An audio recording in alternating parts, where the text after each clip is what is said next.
نبی اکرم صلی اللہ تعالی علیہ وآلہ وسلم نے ارشاد فرمایا میری ساری امت کو معافی مل جائے گی سوائے ان لوگوں کے جو اعلانیہ گناہ کرتے ہیں۔ یہ بخاری مسلم دونوں میں حدیث موجود ہے۔ جو اعلانیہ گناہ، جنہوں نے خود ساری دنیا کو گواہ بنا لیا، میں نے یہ بھی جرم کیا، یہ بھی کیا، یہ بھی کیا، یہ بھی۔ جب بندہ بہت زیادہ غافل ہو جاتا ہے پھر اعلانیہ گناہ کرنے لگتا ہے۔ ایک گناہ پھر اس کا اظہار گناہ۔ ایک بندہ، حدیث پاک میں آتا ہے، ایک بندہ رات کو کوئی غلطی کرتا ہے، اللہ تعالیٰ اس پہ پردہ ڈال دیتا ہے، لیکن وہ سویرے خود لوگوں کو بتاتا پھرتا ہے میں نے یہ کیا، میں نے یہ کیا۔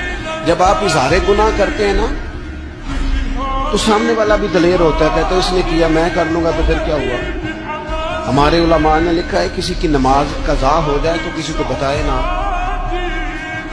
قضا پڑھ ڈالے، اس کا جگہ جگہ ذکر نہ کرے۔ جب آپ کہیں گے نا میری قضا ہو گئی تو آپ کے ساتھ رہنے والا بچہ دوست سمجھے گا یار اس کی قضا ہو گئی ہے تو میری بھی ہو جائے۔